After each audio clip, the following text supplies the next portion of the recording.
Allahu Allahu Allahu. Doa dalam Islam sangat dianjurkan, bahkan kata Nabi SAW, ad-doa huwal ibadah. Doa itu sebenarnya inti daripada ibadah. Sebagian ulama mengatakan kalau diitlakkan doa, maka berarti semua aktivitas ibadah masuk di dalamnya. Makanya contoh misal definisi daripada sholat secara etimologi adalah doa, karena memang isinya doa. Pada saat sedang puasa kita disuruh berbanyak doa, bahkan dijanjikan mustajab doa. Kita melakukan aktivitas apa saja, keluar rumah, masuk rumah, mau makan, habis makan, mau keluar masuk kamar mandi, keluar kamar mandi, mengenakan pakaian, membuka pakaian, apa saja ada doanya. Dan doa dijadikan senjata bagi orang-orang beriman oleh Sang Pencipta Allah. Sebagaimana sabda Nabi SAW, ad-doa silahul mu'min. Doa adalah senjatanya orang-orang beriman. Hadis ini masih diperselisihkan para ulama, tetapi memang dijadikan sebagai gambaran oleh para ulama yang lainnya tentang masalah bab doa, karena dia hanya dukungan, dia bukan menjadi sebuah intisari daripada bahasan itu. Artinya orang mukmin bisa berdoa kepada Allah sehingga menjadi senjata bagi dia untuk menolongnya dalam segala masalah yang sedang dihadapi. Kita dianjurkan teman-teman sekalian agar selalu doa, dan doa adalah munajat atau curhat, menyampaikan hajat kepada Sang Pencipta, dan tidak boleh lepas. Saya sudah sering ulangi dan saya ulangi lagi sekarang. Doa ini jadikan sebagai rutinitas kita. Dan tidak ada aktivitas kecuali diikuti dengan doa. Sampai pada tingkat antum mau masuk ke satu tempat, mall, mau beli baju, minta sama Allah parkiran. Minta sama Allah dimudahkan maksud saya. Ya Allah mudahin saya dapat parkiran ini. Ya Allah mudahin saya membeli baju itu. Ya Allah mudahin saya masuk ke restoran untuk makan makanan itu. Ya Allah mudahin untuk saya bertemu sama orang ini. Ya Allah mudahin usaha saya ini. Ya Allah mudahin kuliah saya ini. Ya Allah mudahin pernikahan saya ini. Dan seterusnya. Diikuti dengan doa. Dan doa itu kata ulama adalah ibadah. Dalam arti kata, kita sudah melihat hasilnya atau tidak melihat hasilnya, tetap dicatat pahala oleh Allah Subhanahu wa ta'ala. Kalau masih ingat sebuah athar yang saya sebutkan, orang-orang yang rutin berdoa di dunia selalu menyampaikan hajat-hajatnya kepada Allah Subhanahu wa ta'ala. Dia lihat hasilnya atau tidak lihat hasilnya. Maka orang-orang seperti ini yang belum melihat hasil dari doanya, seakan-akan bagi dia mungkin belum diijabah, maka dalam sebuah riwayat dikatakan akan datang orang-orang seperti ini hari kiamat diberikan pahala bergunung-gunung. Lalu mereka kaget, pahala dari mana ini? Bertanya pada para malaikat. Lalu para malaikat berkata, ini adalah pahala doa-doa kalian yang belum kalian dapatkan jawabannya di dunia. Maka pada saat itu mereka semua berharap kalau semua doanya selama di dunia tidak diberikan di dunia, tapi diberikan di akhirat, karena besarnya pahala yang didapatkan. Kita dianjurkan untuk membaca doa-doa positif, dan selalu kita berpikir positif juga pada Allah, atau bersangka baik.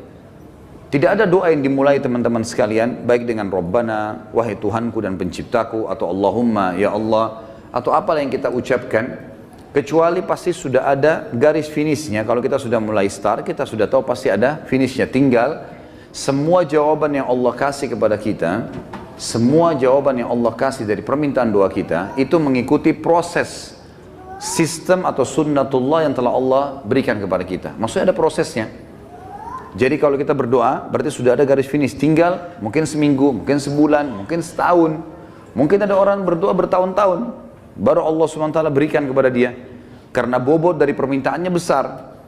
Maka Allah SWT sesuaikan dengan sunnatullah atau sistem yang dia telah buat dalam kehidupan manusia itu sendiri. Nabi SAW sebaliknya teman-teman melarang kita berdoa, mengucapkan kalimat-kalimat yang berbau permohonan atau permintaan, sadar atau tidak sadar, yang buruk. Kata Nabi SAW dalam hadis Bukhari, janganlah seseorang di antara kalian mengucapkan kalimat doa, permintaan, atau munajat, atau penyampaian sesuatu kepada Sang Pencipta yang buruk, baik buat dirinya, baik buat keluarganya, baik buat hartanya, karena jangan sampai malaikat lewat dan mengiyakannya. Misal orang bertengkar suami istri, kemudian dia mengatakan, saya berharap tidak akan bersama-sama kamu lagi. Dia nggak sadar kalimat ini bisa jadi doa, walaupun dia dalam kondisi emosi. Tidak boleh orang, saya pernah sampaikan kalau masalah anak-anak, kamu nakal sekali. Atau mungkin dia ucapkan tentang rumahnya, kendaraannya, sial tempat ini, panas, tidak beruntung tempat ini, atau bahasa apalah. Doa-doa atau kalimat-kalimat yang terlantunkan seperti ini, yang akhirnya sama saja munajat tapi buruk buat dia, buat keluarganya, buat tunggangannya, buat hartanya, namanya laknat. Namanya laknat.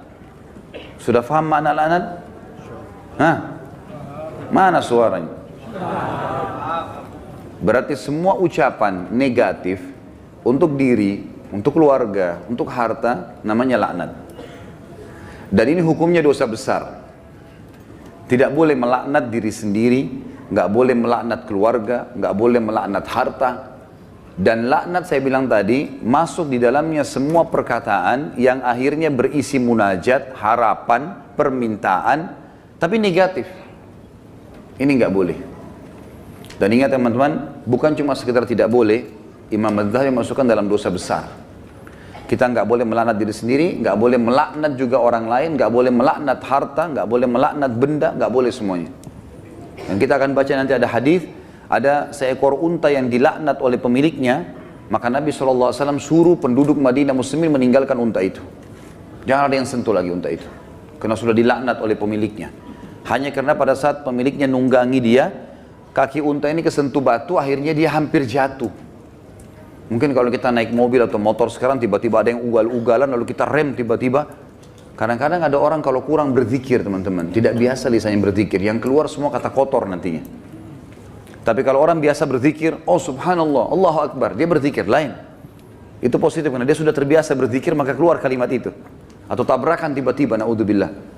Tapi kalau dia tidak biasa maka otomatis keluar kalimat-kalimat yang tidak baik. Dan itu bisa jadi doa buat dia atau buat orang lain. Nah kalau buruk berarti namanya laknat, dosa besar. Jelas ya? Ini judulnya. Judul dosa besar 39 adalah melaknat. Saya akan bacakan Imam Az-Zahabi mengangkat dalil-dalilnya teman-teman sekalian. Di antaranya adalah hadis riwayat Bukhari Muslim, hadis yang sangat ringkas, pendek, padat sekali. Dan sebagian ulama mengatakan dari hadis ini sudah cukup sebenarnya setiap mukmin punya pengontrol dalam bermuamalah dengan dirinya atau orang lain. Pendek sekali bunyinya, kata Nabi SAW, la'nul mu'mini kaqatlihi. Melaknat seorang mukmin adalah seperti dosa membunuhnya. Seperti dosa membunuhnya. Jadi kalau kita lagi jengkel sama seseorang, selama dia muslim, kalau kita ucapkan kalimat itu maka akan kena. Dalam sebuah hadis yang lain apa? Kalau seandainya ada orang melaknat orang lain, maka laknat itu akan naik ke langit. Kemudian tidak diterima di langit. Lalu Allah memerintahkan laknat itu, doa buruk tadi, kembali ke dunia. Kalau orang yang disebutkan padanya laknat berhak mendapatkannya, memang dia orang pelaku itu, maka akan kembali padanya. Tapi kalau tidak, maka akan kembali pada pengucapnya. Dari pengucapan doa buruk bisa kembali kepada pengucapnya, kembali kepada kita, na'udzubillah. Kecuali keadaannya teman-teman, memang kita dibolehkan melaknatnya secara syar'i, seperti orang melaknat iblis, melaknat atau mengutuk orang-orang kafir yang sengaja memerangi kaum muslimin, seperti di kancah peperangan, ada orang kemudian menyerang muslimin dan menyakiti muslimin, lalu kita mengatakan semoga Allah membinasakannya. Sama kan laknat itu, tapi di sini babnya terbuka, pintunya terbuka, ya. Karena memang dibolehkan secara syar'i. Kalau orang hanya pelaku maksiat teman-teman, tidak boleh dilaknat. Apalagi kalau dasarnya orang ini orang mukmin yang tidak bermaksiat. Seperti pernah ada seorang yang berzina di zaman Nabi SAW lalu dirajam, dilempar batu. Lalu ada seorang sahabat berteriak mengatakan semoga Allah melaknatmu. Kenapa? Karena dia berzina. Dan memang nyata, kepergok, lagi dihukum. Berarti orang lagi buat maksiat kan? Sama kalau kita orang lagi mabuk misalnya, di pinggir jalan. Tetap nggak boleh dilaknat teman-teman.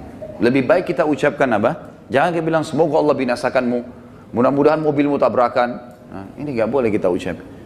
Ya Allah berikan hidayah. Karena pengucapan ini laknat tadi.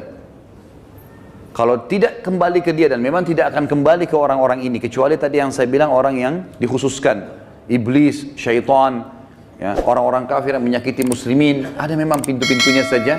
Kalau tidak, cuma orang yang bermaksiat dari kaum muslimin tidak boleh. Apalagi dasarnya bukan orang bermaksiat. Para ulama, para dai, para orang-orang soleh dan solehah diolok-olok, dicaci maki, ini semua masuk dalam masalah bahasan laknat. Melaknat orang mukmin maka lebih berat atau bahkan sama dengan membunuhnya. Kita tahu bunuh dosa besar, sebagaimana sudah kita bahas juga di dosa besar kita yang kedua. Masalah membunuh adalah dosa besar dan itu sangat berat. Dan membunuh orang mukmin, teman-teman sekalian, itu dalam ayat Al-Quran disebutkan termasuk yang diancam kekal di neraka selain kekafiran, kemunafikan, kemusyrikan, juga dalam membunuh mukmin secara sengaja. Ini ada ancaman kekal di api neraka, gitu kan? Dan ini masih khilaf di antara ulama memang, tapi umumnya ulama mengatakan zahir hadis ayatnya begitu. Wa may yaqtul mu'mina muta'ammidan fajazaohu jahannam khalidina fiha. Siapa yang bunuh orang mukmin, maka dia akan disiksa atau dikekalkan di dalam api neraka, yang itu ada di dosa besar nomor 2. Maka dia akan dimasukkan ke dalam api neraka dan dia akan kekal di dalamnya. Maaf, sebentar saya pastikan lagi.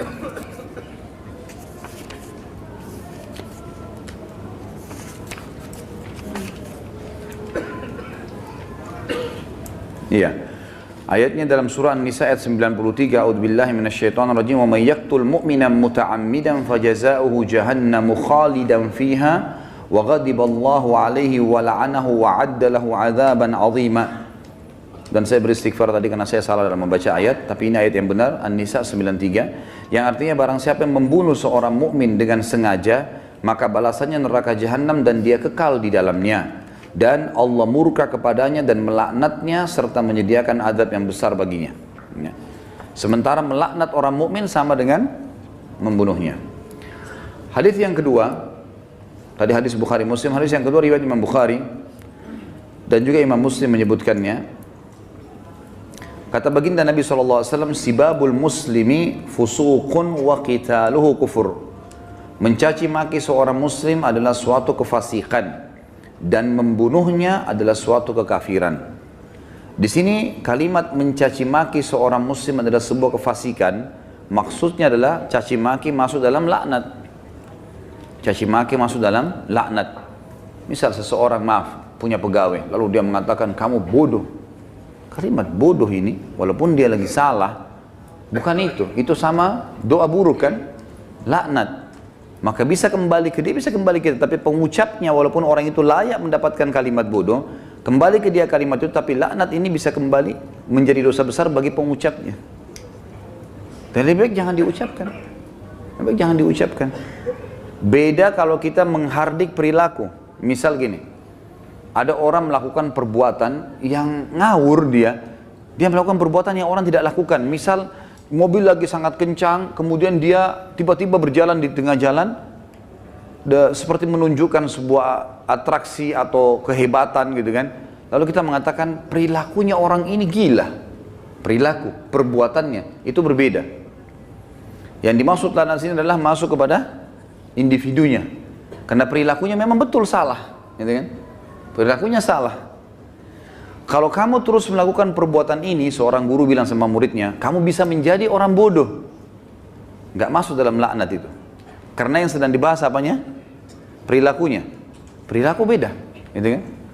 Kalau kamu terus saja seperti ini, telat datang di kantor, tidak mengerjakan pekerjaan, kamu tidak akan berprestasi. Kata-kata tidak berprestasi, buruk atau tidak? Buruk. Masuk semua dalam globalnya makna laknat, tapi tidak masuk di sini karena dia sedang menilai perbuatan memang yang sedang salah. Beda, gitu kan? Seseorang membersihkan rumah atau masjid masih kotor. Ini kenapa dibiarkan kotor? Kalau begini nanti orang akan menilai kamu buruk. Menilai perbuatanmu buruk. Bukan laknat itu. Jelas ya? Jadi yang kita maksud di sini adalah individunya. Mencaci maki di sini masuk di dalamnya adalah kefasikan dan membunuhnya adalah sebuah kekafiran. Kemudian dalam hadis Muslim dari Rasulullah SAW bahwasanya beliau bersabda di dalam hadis yang diriwayatkan Imam Muslim juga, la yakunu la'anu syufa'a wala syuhada yaumal qiyamah. Orang-orang yang gemar melaknat, lidahnya suka mengucapkan kata-kata buruk, Termasuk sih teman-teman ya, saya sering dengar orang bercanda sama temannya, ucapkan nama binatang, ya. Panggil nama binatang, panggil kata-kata buruk, ya. Kadang-kadang kalau ditanya apa itu, oh itu artinya ini, oh itu arti buruk semua. Walaupun dia cuma bercanda sama temannya. Di sini dikatakan orang yang suka melaknat, lisannya suka diucapkan kata-kata negatif begini untuk dirinya, untuk orang lain, untuk kendaraan, untuk tunggangan, harta dan seterusnya, tidak akan bisa memberi syafaat. Dan syafaat adalah pertolongan. Saya pernah tekankan teman-teman, syafaat itu akan didapatkan bagi kalau manusia biasa kayak kita, kalau timbangan amal kita sudah lolos. Kalau kita sudah ditimbang amal baik, amal buruk, lalu amal baik kita lebih banyak, maka kita akan bisa memberikan syafaat orang lain. Sebagian ulama mengatakan sesuai dengan kadar lebihnya pahalanya dia. Misal pahalanya 10.000, dosanya 100, maka lebihnya, selisihnya dia bisa membantu orang sejumlah itu, tapi bukan diambil pahala dia, cuman kadarnya saja. Ini ulama ambil daripada hadis Nabi SAW yang berbunyi, sesungguhnya akan ada dari umatku yang bisa memberikan syafaat sejumlah suku Mudar. Suku Mudar adalah suku Arab yang sangat banyak jumlahnya, gitu kan. Ada orang kena banyak sekali amal solehnya, dosanya sedikit, dia lolos, kemudian dia bisa memberikan pertolongan sampai satu suku, gitu kan. Lalu lanjutan hadis kata Nabi SAW, dan ada juga di antara umatku yang akan saking besarnya dosa yang dia lakukan, yang akan membesar di neraka sampai dia sendiri menjadi salah satu sudut neraka itu. Tapi saksi bahasan kita potongan pertamanya. Orang yang suka melaknat teman-teman tidak boleh memberi syafaat. Sebagian ulama mengatakan syafaat di sini masuk dunia dan akhirat. Artinya kalau ada orang mau merekomendasikan orang lain, tidak layak dia bisa memberikan rekomendasi kalau dia sendiri suka melaknat, suka menghardik, suka mencaci maki, suka menyalahkan, ya, mendoakan yang buruk. Dan juga dia tidak akan menjadi saksi untuk umat-umat yang lain yang disampaikan risalah pada mereka pada hari kiamat. Karena nanti kita akan menjadi saksi hari kiamat. Nanti dalam sebuah hadis dikatakan Nuh alaihissalam didatangkan oleh Allah di mahsyar bersama dengan kaumnya. Lalu Allah tanya, hai Nuh, kau sudah sampaikan belum apa yang saya perintahkan? Kata Nuh, sudah ya Allah. Tanya kaumnya, apakah Nuh sudah dakwakan kalian? Enggak pernah Nuh datang kepada kami. Lalu kata Allah SWT kepada Nuh, siapa saksimu Nuh? Dia bilang Muhammad dan umatnya. Dipanggillah Nabi Muhammad SAW dengan kita semua memberikan syafaat. Ya, kita memberikan kesaksian, kesaksian. Bahwasanya betul Nabi Nuh sudah menyampaikan dan kami terima dalam Al-Quran dari surah Nuh engkau turunkan ya Allah. Jumlahnya sekian ayat, lalu ayat-ayatnya ditilawakan sehingga kaum Nuh tidak bisa membantah. Karena apa yang mereka lakukan Allah sudah sampaikan dalam Al-Quran. Nah, orang yang suka melaknat tidak bisa ikut-ikutan memberikan kesaksian. Tentu ini sebuah kebanggaan pada hari kiamat ya. Karena kita bisa jelas, oh ini umat Muhammad, umat yang terbaik, karena kita umat terbaik. Sebagaimana sabda Nabi SAW dalam sebuah hadis yang sahih yang lain, tidak ada satupun umat sebelum kalian kecuali berharap menjadi kalian, gitu kan? Karena besarnya fadilah kita sebagai umat Nabi Muhammad SAW. Nabi SAW juga mengingatkan agar setiap muslim tidak boleh memilih teman yang suka melaknat atau lisannya suka mengucapkan kata-kata yang tidak baik. Nah, itu disebutkan di dalam riwayat Imam Muslim. Kata Nabi SAW, la yambagi li sadiqin an yakuna la'anan. Tidaklah patut bagi seorang teman menjadi seorang tukang laknat atau suka melaknat. Kita sudah tahu kalau kita ketemu kemudian dia suka mencaci maki atau ucapkan kalimat buruk buat dirinya kah, buat orang lain kah, gitu kan? Itu semua buruk. Ya, ini buruk teman-teman sekalian. Sama dengan yang saya lihat orang sering sebut di Jakarta lata, sembarangan ucap-ucapan. Dan ini saya, Allahu a'lam, saya pribadi melihat, mungkin saya salah ya, tapi saya melihat ini mungkin karena dibiasakan saja. Dianggap bahan bercandaan awalnya, lama-lama jadi kebiasaan dia. Lama-lama, karena ini kalau kita tanyakan di teman-teman medis mungkin tidak ada penyebabnya ini. Bukan orang yang gila. Jadi dia cuma karena menganggap lucu, dia anggap juga orang-orang anggap dia jadi lucu, jadi ngucapin kata-kata yang tidak baik. Ini juga masuk. Kalimat-kalimat buruknya bisa jadi laknat karena orang yang tidak dihitung, tidak dihisab oleh Allah, hanya anak kecil sebelum balik, orang gila sampai sadar, gitu kan? Dan juga orang tidur sampai dia bangun. Selain daripada ini akan dihisab oleh Allah Subhanahu wa taala. Orang mukmin secara umum yang dihasankan hadisnya oleh Imam Tirmidzi, dilarang juga menjadi orang yang suka melaknat, menyalah-nyalahkan, berkata-kata buruk, menyakiti orang lain, sebagaimana sabda beliau sallallahu alaihi wasallam, laisal mu'minu bit-ta'an. walal la'an, walal fahish, walal badhi. Bukanlah seorang mukmin yang sejati orang yang suka mencelah, yang gemar melaknat, yang suka berbuat keji dan suka berkata kotor atau menyakiti orang lain. Itu orang mukmin tidak usah. Bahkan saya sudah pernah ajarkan teman-teman, kalau kita diajak ribut, diajak bertengkar, wa idza khatabahumul jahiluna qalu salama. Kamu begini, kamu begitu. Sudahlah, tinggalkan saja. Enggak usah ikut-ikutan. Karena dua orang yang bertengkar, dua-duanya jadi jelek mukanya. Kenapa antum mau ikut-ikutan jadi jelek seperti dia? Karena kita manusia, ada emosi. Kalau lagi bertengkar dengan orang, enggak usah baca WA-nya, enggak usah baca SMS-nya. Enggak usah dilihat. Baca Al-Quran, berzikir kepada Allah, doain supaya dapat hidayah. Belum lihat, mungkin dia marah. Semoga Allah kasih hidayah. Selesai. Insya Allah Allah kasih kebaikan itu. Nanti Allah perbaiki. Gitu. Daripada ikut-ikutan. Ya. Karena dia buruk, kita buruk. Dia melaknat, kita bisa melaknat. Dua-duanya hanya kena keburukan. Dan kata Nabi SAW, kalau dua orang sedang bertengkar, maka laknat Allah turun kepada yang memulainya. Siapa yang memulai pertengkaran, dia yang dilaknat sama Allah. Jadi kalau laknat dari Allah melalui malaikat adalah diangkat berkah hidupnya. Kalau laknat kita, manusia kita mengucapkan, berarti kita berharap keburukan buat diri kita atau orang lain. Kalau dari malaikat, dari Allah itu diangkat berkah hidupnya. Kalau dua orang bertengkar, maka laknat Allah turun kepada orang yang memulainya. Dan yang tidak membalasnya terus didoakan malaikat agar dapat rahmat dan pengampunan. Sampai dia membalasnya. Kalau dia sudah balas, dua-dua kena laknat.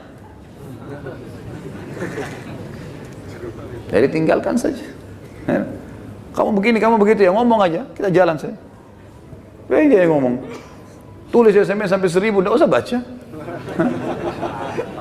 Enggak usah baca. Kita baca, wah dia begini, balas lagi, habis umur gitu. Untuk apa? Kita kalau balas SMS, balas WA begitu bertengkar itu sudah bisa satu surah Al-Quran dibaca. Satu huruf 10 pahala. Benar nggak? Amalin ya. Jangan cuma benar-benar tapi. Contoh realita lapangan, banyak orang begitu. Jadi jangan buang-buang waktu, nggak ada gunanya. Orang mukmin itu tidak suka mencela. Memang tidak gemar, dia tidak mau. Nggak usah ribut-ributan. Kita jelaskan pada saat perlu. Kalau ada pun orang teman-teman, ada dosa besar nanti yang kita bahas, masalah tidak boleh berdebat. Kalau hal-hal yang kita anggap perlu berdebat, menjelaskan argumentasi dan ada manfaat, sampaikan. Gak ada manfaat, gak usah.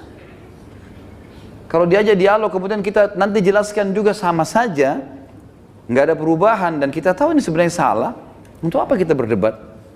Gak ada gunanya kan? Gak ada gunanya. Pernah salah satu ulama di Madinah didatangi oleh seorang syekh Syiah dari Iran di musim haji, waktu kami masih mahasiswa di sana, diajak berdialog, kami mau berdialog. Syekhnya angkat Quran, kemudian dia bilang di depan mahasiswa, saya mau berdebat dengan anda, tapi percaya nggak dengan ini? Quran ini, diangkat Quran, percaya nggak? Quran ini Quran ahli sunnah, 30 juz, Qurannya mereka 49. Kata dia, tidak, saya tidak percaya. Kata Syekh, saya tidak mau berdebat. Lalu rujukannya apa nanti? Nggak ada gunanya. Macam-macam mereka ucapkan, oh penakut, oh begini. Ngomong aja, silakan. Ukir kata-katamu sepanjang mungkin, tidak masalah. Tulis silakan sampai capek. Malaikat juga catat kan. Dan kalau laknat itu, doa itu tidak layak untuk orang itu, kembali ke siapa? Ke dirinya sendiri. Kamu bodoh, kamu begini. Dia sedang bilang, ya Allah jadikan saya bodoh, ya Allah jadikan saya begini, jadikan saya sial. Na'udzubillah. Hah? Paham ya? Alhamdulillah. Amalkan.